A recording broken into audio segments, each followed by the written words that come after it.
Salut à tous, on se retrouve aujourd'hui pour parler du Paris Saint-Germain ce dimanche 6 août et on commence tout d'abord avec Marco Verratti. Luis Enrique, le coach, apprécie beaucoup Marco Verratti et est convaincu qu'il sera un élément clé de son système. Il estime que son PSG sera plus fort avec lui que sans lui. C'est pour cela que le club n'entend pas céder son joueur à n'importe quel prix et que en gros Marco Verratti devrait bien rester du côté du PSG parce qu'il y avait beaucoup de rumeurs ces derniers jours avec un départ du côté de Al Hilal. Mais voilà, Luis Enrique, c'est vraiment un joueur clé pour son futur. Donc il sera bien sûr conservé Marco Verratti d'après ce qui se dit, d'après le journal L'équipe. Et tiens, sur Média Parisien, vous avez 3 choix possibles avec Marco Verratti. Commentez avec le numéro qui vous convient. Soit le 1, je le garde au club. 2, je le vends si remplacé. Et 3, je le vends coûte que coûte. Il faut le vendre absolument. Donc moi, je partirai sur le choix numéro 1. On va parler de Milan Skriniar, nouvelle recrue. On sait du côté du club, le défenseur slovaque. Donc quelques déclarations de sa part sur le style de jeu tout d'abord de Luis Enrique avec le PSG. Il a dit: l'entraîneur et tout le staff veulent que nous gardions le ballon et j'aime cette idée. On sait quoi là, le PSG maintenant c'est un PSG de possession parce que c'est la marque de fabrique de Luis Enrique, mais nous avons encore beaucoup de travail à faire de mon point de vue. Toute l'équipe fait ce que l'entraîneur veut, donc nous allons nous améliorer, on espère, parce que les matchs de pré-saison n'ont pas été, il y a quelques matchs qui ont été bons, sur le dernier avec la victoire 3-0, et par exemple il y a eu des déceptions contre l'équipe Osaka, contre l'équipe de l'Inter. Le PSG menait 1-0 jusqu'à la 80e minute de jeu en 2 minutes, renversement du match. Et le PSG a perdu du coup le match 2-1. Donc voilà, il y a pas mal encore de choses à améliorer, on peut dire, du côté de l'équipe. Toujours avec Skriniar sur le campus PSG, vous savez, le centre de Poissy où s'entraîne l'équipe. Donc le centre d'entraînement est incroyable. Je n'ai jamais vu un tel centre sportif. C'est vraiment à couper le souffle. C'est vrai que les derniers cris, il est neuf. C'est la première fois qu'il s'entraîne dessus, là, depuis le 10 juillet dernier. Ça va bientôt faire un mois. Donc vraiment, tout le monde est vraiment très surpris, vraiment. Il choque en gros ce nouveau centre de Poissy. Sur le fait de porter le maillot du PSG, il a dit: c'est un sentiment merveilleux de porter ce maillot, ce qui signifie beaucoup de pression, mais c'est normal parce que vous êtes dans un club aussi grand que le PSG. J'en suis heureux et je veux continuer à grandir ici du côté de Paris. N'oubliez pas qu'il a signé les 5 prochaines années, jusqu'au 30 juin 2028, Milan Skriniar. Donc voilà ce qu'il va dire sur le défenseur slovaque. On espère qu'il fasse une très bonne saison en défense. On va parler maintenant du feuilleton Kylian Mbappé et on peut voir une photo de Mbappé avec un joueur du Real Madrid. C'est Rodrigo, parce que Mbappé là, vu que c'était repos pour tout le monde, que ce soit pour les groupes pro et les indésirables, parce que Mbappé maintenant c'est un indésirable du côté du PSG, surtout par rapport à sa situation. Donc il était du côté de l'Italie là, c'est ce week-end, avant le retour à l'entraînement demain. Donc il a pu rencontrer Rodrigo, peut-être son futur coéquipier au Real, Vlahovic, un joueur de la Juventus, ou même Marchisio, qui est ancien joueur de la Juventus Turin. Donc voilà quelques photos de Kylian lors de ce week-end.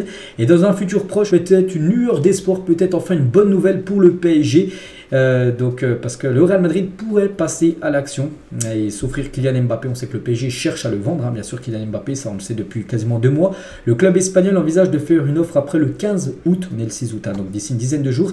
Si cette offre répond aux attentes du PSG, la situation pourrait se dénouer rapidement. En gros, le Real Madrid, d'après ce qui se dit, serait prêt à proposer 200 millions d'euros pour s'offrir Kylian Mbappé. Donc bien sûr pour le PSG, ce serait parfait. Le PSG acceptera immédiatement, parce que contrairement aux années 2, 3, 4, 5 ans, il est intransférable Mbappé sur ce mercato. C'est la première fois que de toute façon le PSG l'a dit. Nasser l'a dit ouvertement de ses propres mots qu'il était à vendre. Bien sûr Kylian Mbappé s'il ne voulait pas prolonger. On sait qu'Mbappé ne veut pas prolonger. Donc voilà, 200 millions d'euros, bien sûr le PSG acceptera direct. Donc voilà, Mbappé concernant sa situation, parce que demain c'est retour à l'entraînement et de nouveau il devrait être écarté du groupe lors de la reprise demain à l'entraînement avec tous les joueurs qui ont joué la tournée asiatique du Japon. Donc ils sont de retour demain à l'entraînement. Donc il y aura le groupe de Luis Enrique et Mbappé s'entraînera à l'écart avec les indésirables, où il y a par exemple tous les joueurs Diallo, Paredes, tous ces joueurs là. Mbappé continuera à s'entraîner avec ce groupe là des indésirables du côté de Paris. Et concernant la première journée, parce que dans 6 jours, c'est samedi prochain, on a en plus PSG Lorient à 21h, donc on ne sait toujours pas, mais bon, on pense que si de nouveau il est écarté, il sera bien sûr écarté aussi pour le match contre Lorient samedi prochain. Et Luis Enrique ne se sent pas très à l'aise avec la situation autour de Kylian Mbappé, parce que lui il souhaiterait l'avoir, parce que lui c'est le coach. Donc quand c'est le coach, il souhaite avoir les meilleurs éléments, mais en gros c'est surtout Nasser, les gars, Nasser qui reste sur ce point, qu'il a dit qu'il ne voulait plus intégrer Mbappé au groupe. Donc s'il savait en signant à Paris qu'il serait face à ce dossier épineux, donc Nasser est conscient de cette gêne que Luis Enrique lui aimerait faire jouer Mbappé, mais reste inflexible bien sûr Nasser par rapport à la situation de punir, on peut dire, Kylian Mbappé de son choix de vouloir partir libre du PSG l'été prochain. Concernant Ousmane Dembélé, donc on est le dimanche, pourtant ça devait être officiel d'après pas mal d'infos avant-hier, vendredi. Bon, il n'y a pas d'inquiétude, ça va bien se faire. Normalement, ça va se faire demain si tout est OK.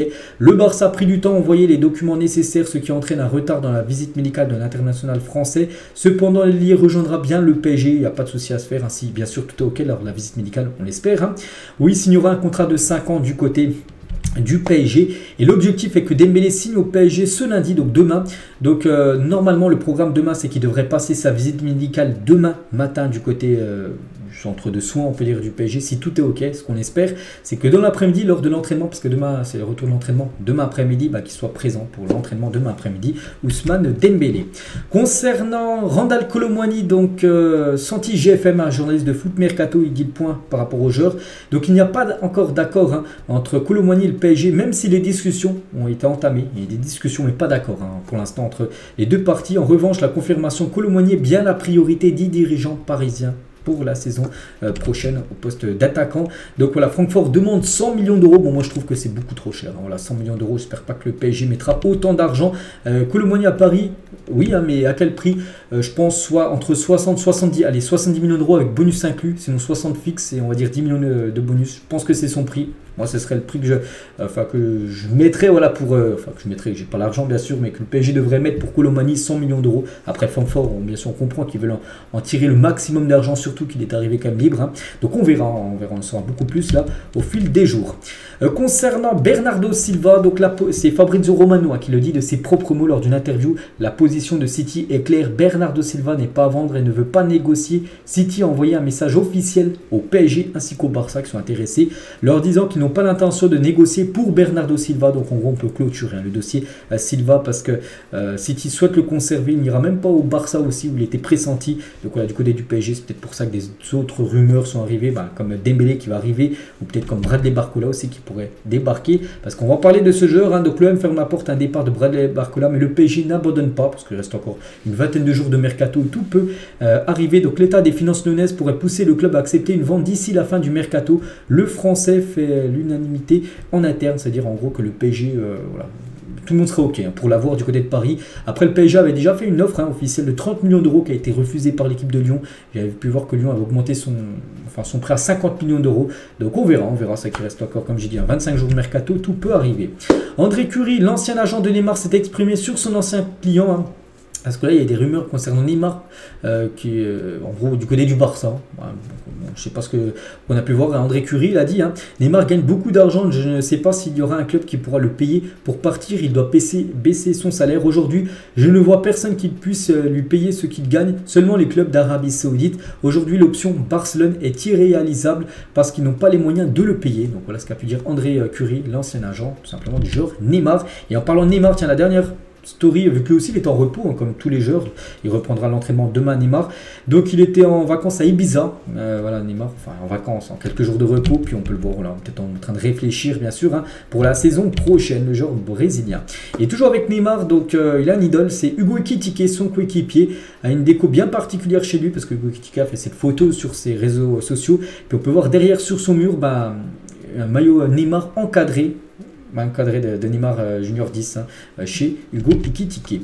On va parler de Mukiele, donc c'est un jeune joueur en fin de contrat aspirant au PSG, va signer son premier contrat professionnel à Bologne et pas au PSG. Le jeune français va s'engager pour 2 ans, donc Lens, Montpellier, le Torino était intéressé, du coup il va quitter le PSG, signé du côté de Bologne, ce jeune qui était dans le centre de formation parisien. Le 6 août 2015, on est le 6 août 2023, Di Maria signe au PSG en provenance de Manchester United, donc c'est devenu bien sûr une légende totale, je crois que c'est lui le meilleur passeur de l'histoire du club, Angel Di Maria.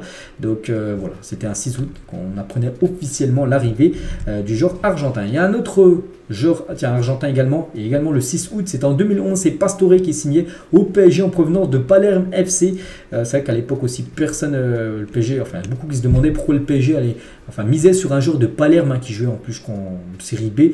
Donc après, on a tous vu bien sûr que ça a été quand même pour moi peut-être le premier gros transfert du PSG sous l'ère QSI, bien sûr, en parlant de Javier Pastore. Et sur le PSG en 2018, donc il a dit: Paris restera le meilleur club dans lequel j'ai joué. Nous jouons au football pour faire plaisir aux gens, gagner des trophées pour un club, mais le plus important, ce sont les fans. Ce sont eux qui payent pour te voir. C'est la dernière chose qui restera dans mon cœur quand j'aurai fini.